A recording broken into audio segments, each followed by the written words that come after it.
Hello students, today we are reading the third poem of Hornbill of class 11, that is The Voice of the Rain, written by Walt Whitman.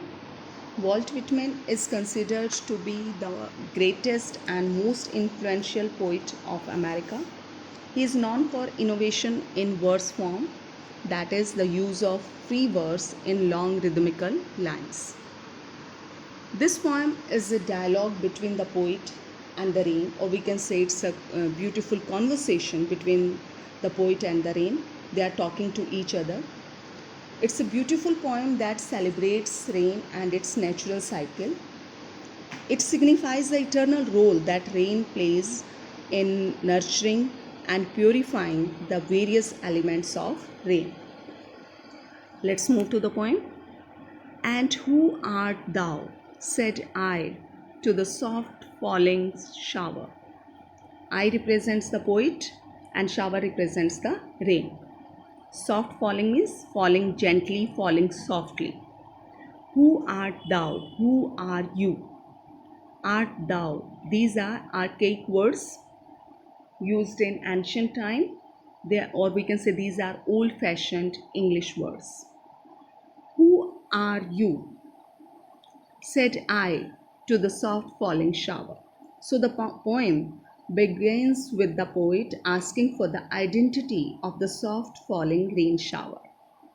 He asks that who are you?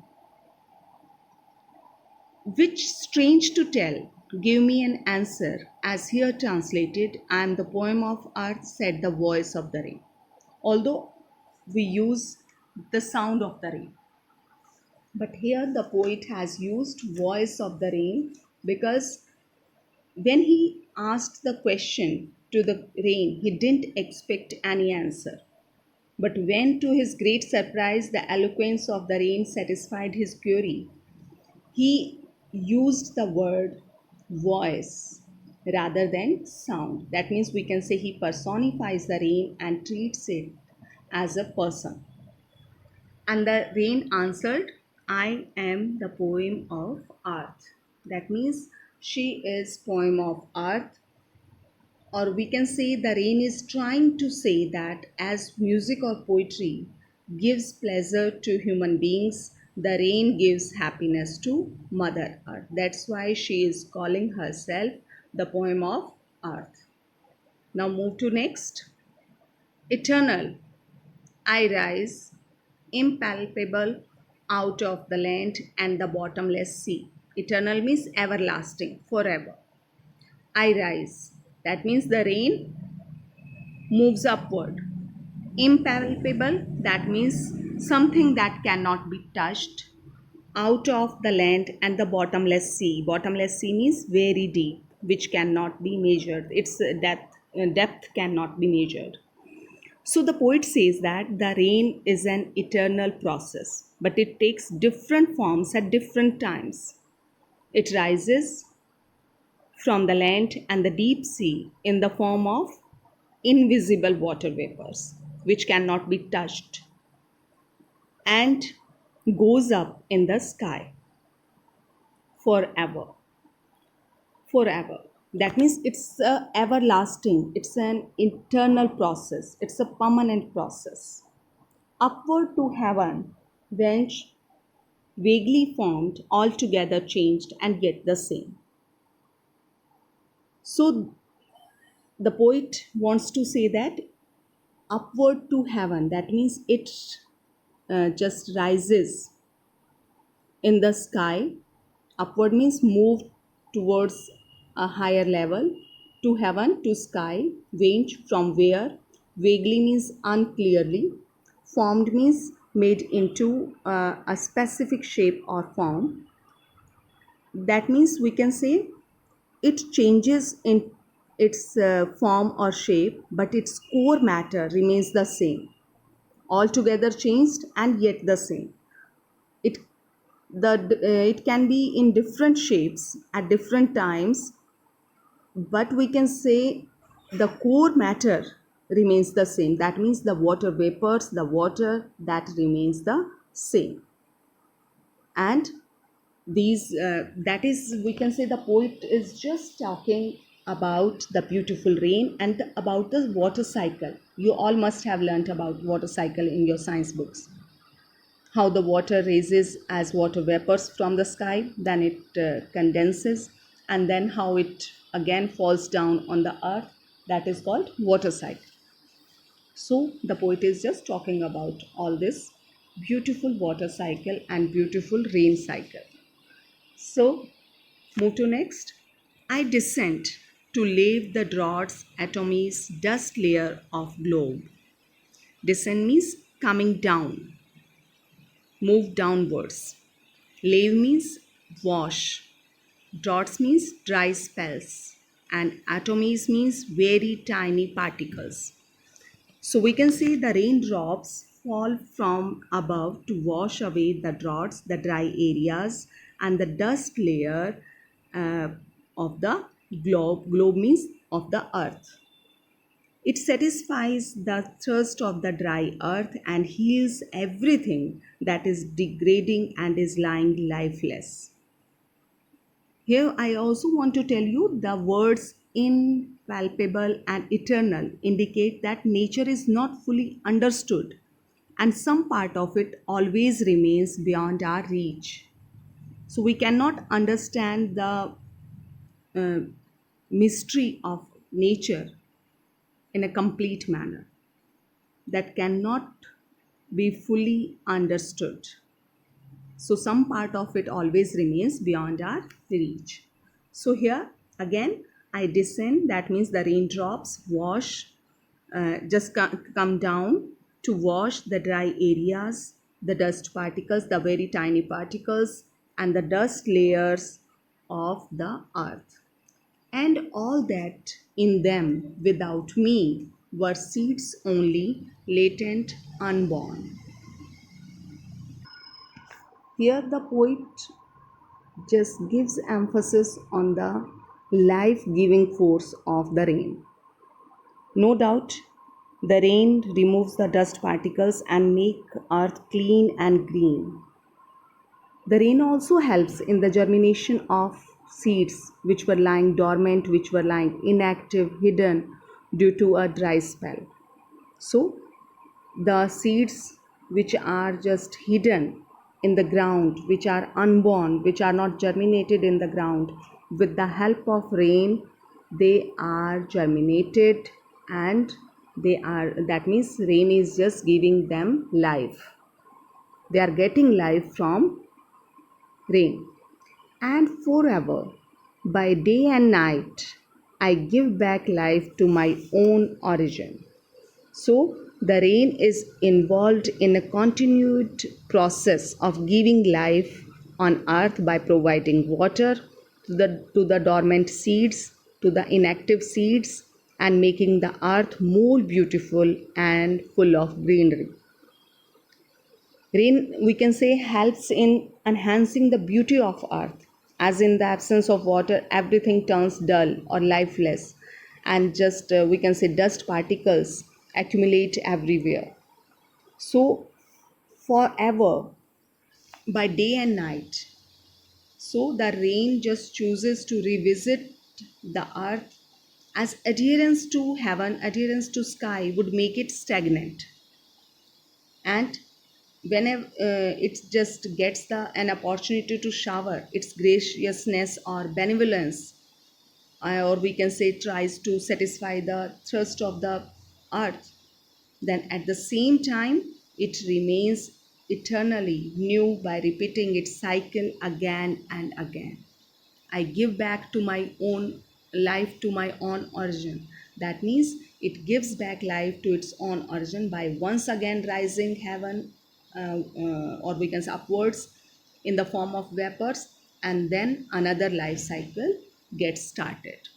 So it gives back life to land, it gives back life to the ocean from where it is originated.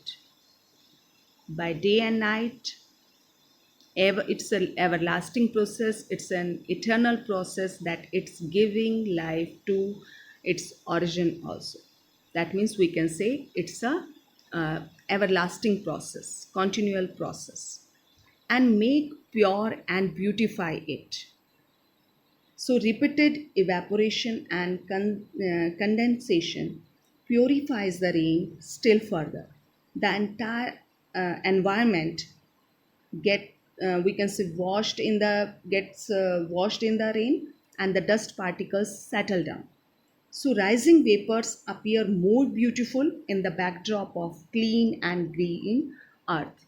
So, in this way, it makes the earth pure and beautiful by making it green and clean. Now, move to the last two lines. For song issuing for song issuing from its birthplace after fulfillment, wandering, wrecked or unwrecked, duly with love returns. Now, just see this thing. These words are just written in brackets. That is called parenthesis. These last two lines are the poet's own words or his reflections upon the answers given by the rain. So we can say these are the afterthoughts of the poet. These are put within the brackets because the comparison of the rain with the song is not an integral part of the poet's experience of the poem. So we can say these lines appear to be an afterthought of the poet, and that's why they are put in brackets. That is called parenthesis. These are the afterthoughts. This is not a part of the poem. So here the poet observes that the life of the rain is similar to that of a song. Already it has been told that the rain is just giving the answer that I am poem of earth. So in these lines, that can be, we can say, we got this answer, we got this explanation of this line, that poem of earth, how she is saying herself, the poem of earth. For song, so the poet observes that the life of rain is similar to that of a song. Just like a poem or a song is creativity at its best. It has the power to calm, heal, or we can say uh, transform and thrill. In the same way, repeated evaporation and condensation purifies the rain. The entire environment gets drenched in the rain, dust particles settle down, and there is greenery everywhere, which makes the whole earth beautiful to look at. That's why the poet therefore draws a parallel between the rain and the music, as both have rhythm and ability to soothe. That's why the poet has just used these lines for song issuing, that means originating from its birthplace, after fulfillment, wandering. So, just like a song is prepared by a poet or a singer, it after originating from its birthplace, that means after written by the poet or the singer, after fulfillment wondering, and after just getting that fulfillment of its purpose, it just moves from one place to another. That means it moves towards the readers or the listeners, wrecked or unwrecked, that means cared about and uncared for. So some may appreciate it, some don't appreciate it, but somehow it duly with love returns. That means after wandering from one place to another, after moving from one place to another, after going to one reader to another reader or the listeners, it moves back, it turns back to the origin with love and care. So we can say that dialogue which is going on between the poet and the rain, and the poet just wants to understand all about the softly falling rain, and then he just concludes with these lines that The rain is just like the poem of the earth, as a song or poem just originates from its birthplace, and then after fulfillment, uh, after just satisfying everyone, or we can say wandering from one place to another, it just moved back to the origin or to the birthplace with love. Here, wrecked or unwrecked, these are the uh, actually words, reckoned and unreckoned, which means cared or uncared for, right? So we can say that song may be appreciated by anyone, by everyone, or may not be appreciated, but it just moves back to the to its origin. In the same way, rain is also just moves, it's a repeated cycle, and it moves back to the land, to its origin, to the ocean once again. Now move to the poetic devices used in the poem. First one is personification. Who and who art thou?